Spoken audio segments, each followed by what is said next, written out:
څه باره کې بحث کولی کېږي دا ته پته نه لګي چې یاره موضوع د علم د دې وجې ضروري چې د دې د باقي علومو نه دا علم څه شي ممتاز شي. دریم نمبر چې دی غرض او غایت د علم. غرض او غایت ته چې یاره د دې غرض څه دی او نتیجه څه ده د دې علم دا ځکه ضروري که څه ته غرض او غایت نه معلوم نو د انسان هغه کوشش به چې دی بېکاره ځي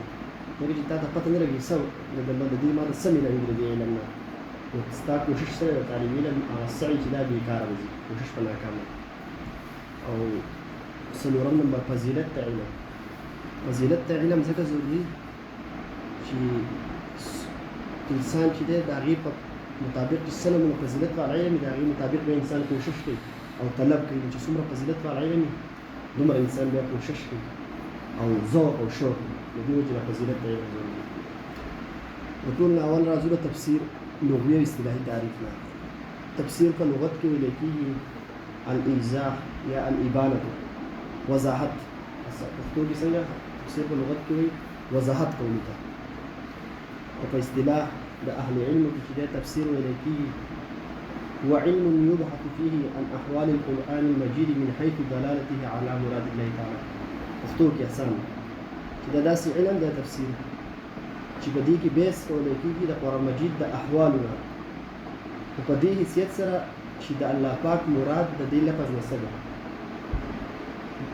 تعریف څه شو چې دا داسې علم دی چې په دې کې د قرآن مجید د احوالو نه بحث کولی کېږي په دې حیثیت سره چې د الله پاک مراد د دې لفظ نه څه دی یا د دې صورت نه څه دی یا د دې آیات نه څه دی. نو دا د دې تعریف لغوي اصطلاحي شو. موضوع د علم التفسیر ده الاطلاع على مراد الله تعالى. مطلع کېدل ځان خبرول موضوع سره موږ په دې کې د باقي علوم هر علم خپل خپله موضوع که نه دا بعضې لکه اوس موږ د بیولوژي خپله موضوع ده لکه د هغې بیولوژي لکه د انسان لایق وغیره که نه د دې موضوع ده چې مو خبرېدل د الله پاک د مراد نه الله پاک په مراد باندې ځان خبرول دا د دې موضوع ده. او غرض او غایه د دې علم دا ده نتیجه خلک وایي د څه دپاره یې کوي نو الاهتداء بهداية الله تعالى یا التمسك بالعروة الوثقى چې راه موندل لار موندل هغه لار چې الله پاک مقصود ده کومه لاره انسان لپاره الله پاک کومه لار مقصود ده هغې لار باندې تل د دې علم څه دی غرض او غایه ده. یا دویم به بعض حضرات وایي چې د دې غرض او غایت د علم تفسیر ده چې التمسك بالعروة الوثقى چې د الله پاک هغه رسي په مضبوطۍ سره نیول یعنې د الله پاک سره خپل جوخ تعلق جوړول دا دې څه ده غرض او غایه ده. او فضیلت د دې علم خو ډېر زیات دي من جمله موږ ته یو څو فضایل ووایو. نبي علیه قرآن مجید کې هم دنیا آیتونه دي خو آیات به ووایو وإذا قرئ أعوذ بالله من الشيطان الرجيم بسم الله الرحمن الرحيم وإذا قرئ القرآن فاستمعوا له وأنصتوا لعلكم ترحمون. وکله چې د قرآن مجید تلاوت کولی کېږي تاسو خاموش شئ چې په تاسو باندې رحم وکړی شي. نو ډېر فضیلت والی نه ځکه دې وجې نه ویلی کېږي چې کله د دې تلاوت کولی کېږي تاسو خاموشه پاتې شئ. حدیث دنیا احادیث کې بدي بخاري شریف کې نبی علیه السلام فرمایي بخاري شریف حدیث دی خیرکم من تعلم القرآن وعلمه چې په تاسو کې بهترین شخص هغه کس دی چې هغه قرآن مجید په خپله زده کړي او نورو ته یې وښيي. ترمذي شریف کې راځي اشراف امتي حملة القرآن زما د امت اشراف یعنې شرافت والا خلک هغه دی چې هغه د قرآن مجید څټوي او قرآن مجید وایي. ترمذي شریف کې بل حدیث راځي چې اقرأوا القرآن فإنه يأتي يوم القيامة شافعا يا لفظه يا مشفعا يوم القيامة لصاحبه چې قرآن مجید چې دی دا د دې تلاوت کوئ ځکه چې په قیامت په ورځ به دی د خپل ویونکو دپاره څه کوي سفارش کوي. نور فضیلت د ساجت دی یو مقوله ده که نه وایي کلام الملوک ملوک الکلام د بادشاهانو کلام چې دا د عامو خلکو د کلام سره سرداري یعنې چې څنګه د عوامو خبرې نو د بادشاهانو کلام د دې عوامو د خبرو سرداران وي او بیا چې د بادشاهانو د بادشاه کلام وي نو هغې له خو بیا د خبره د اعلی درجه حاصله ده. او چې څرنګې مصنف د کتاب او متکلم ویونکی د خبرې د متکلم یا د کتاب مصنف وایي د دې علم فضیلت د هغه د معلومیږي د متکلم نه او د مصنف نه چې چې دا د کمې درجې انسان نو هغه کلام د هغې باندې دلالت کوي چې دا به د دې درجې د هغه الفاظ او کلام دی. نو چې د الله پاک کلام دی او الله پاک د دې متکلم دی نو دا کلام به څه درجې والی. نور ډېر فضایل دي.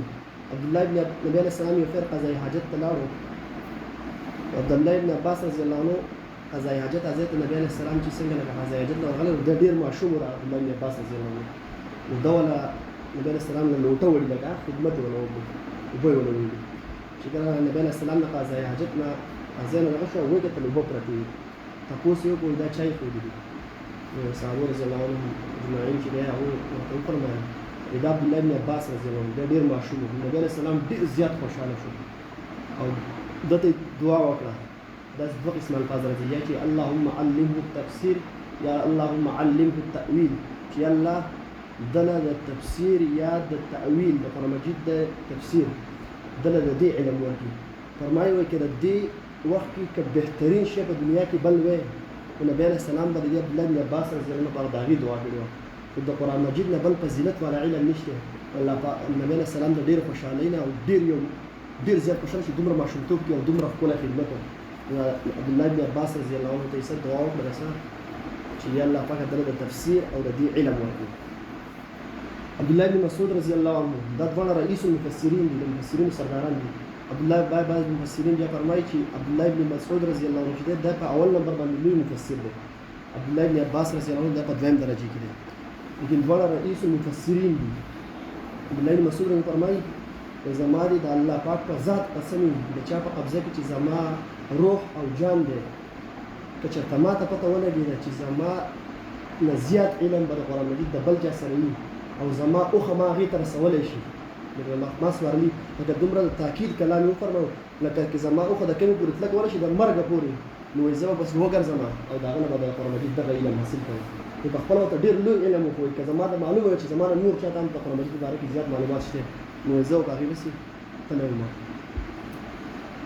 نو فضایل خو ډېر زیات دي خو داسې من جمله لږ فضایل د دې لپاره چې هر انسان شوق پیدا شي دا د څه درجې علم دی د څه درجې کلام دی.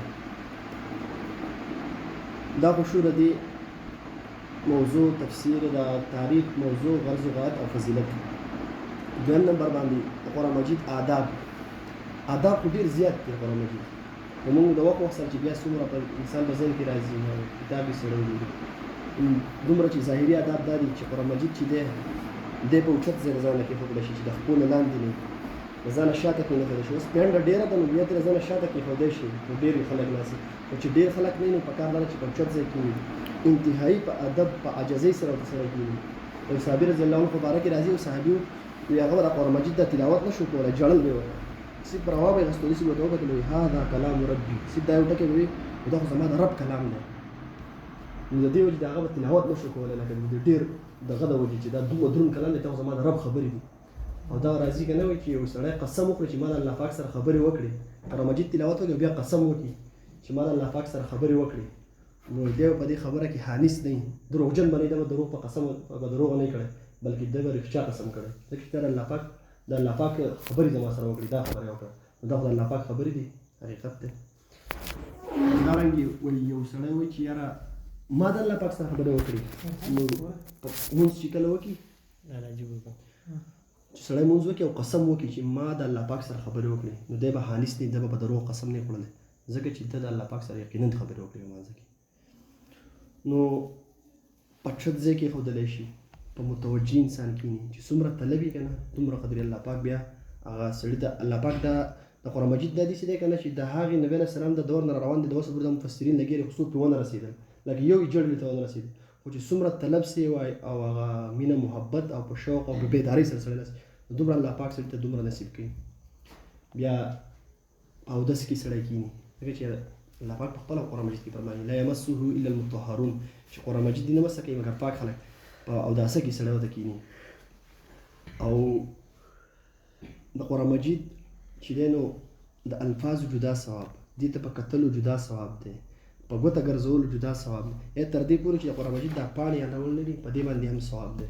نو چې څومره قدر ادب یې هغه خو کم دی. او بیا چې دی سړی شروع کوي نو په اعوذ بالله سره شروع وکړي ځکه چې انسان چېرته هم ښه کار کوي نو شیطان چې دی په دې کې خلل غورځوي او موږ خو شیطان این نه کنه زموږ په دې قدرت نشته موږ په نظر نه راځي نو موږ به د الله پاک په پناه کې ورکړو چې الله موږ ستا پناه غواړو اعوذ بالله من الشیطان الرجیم چې الله ستا پناه غواړو د شیطان رټلی شي نه او بیا بسم الله الرحمن الرحیم اعوذ بالله بسم الله سره ابتدا وکړئ نبی علیہ السلام حدیث ده وكل امر ذي بال لم يبدا فيه بسم الله فهو اقطع یا بل حدیث کې راځي فهو ابتر چې هر عظیم شان کار یعنی د خیر کار چې د هغې ابتدا بسم الله سره ونه کړی شي هغه نیمګړی پرې کړی شوی دوم کټه هوا یعنی د دې دا لکۍ نه دا کټ کړی شوي دا نامکملی نو چې اعوذ بالله بسم الله چې دی په دې سره شروع کړی شي نور بیا چې د وخت سره څه آداب وغیره سره راتلل جو وایو به انشاءالله درېیمه خبره ده چې تفسیر کې چې دی نو د چا تفسیر به معتبري یعنی چې هر سړی به راځي او یار په تفسیر به ګوته چورته یې ځان په تفسیر کې که نه د دې څه اصول شته نو اصول تفسیر چې دی د اصول تفسیر وایي دا څلور دي یعنی د څلور قسمه خلکو چې دی تفسیر به معتبري په قرآن مجید کې د ټولو نه اول خو به د قرآن مجید د آیات تفسیر چې قرآن مجید په خپله کړی هغه معتبري یعنی تفسیر القرآن بالقرآن چې د قرآن مجید یو آیات دی مثال په طور مجمل ذکر دی بل ځای کې د هغه آیات الله پاک په خپله وضاحت کړی چې د دې نه دا مراد دی نو ټول نه اول چې دی په اوله درجه کې به دا تفسیر چې دی مقبولي لکه زه به تاسو ته اوس مثال درکړم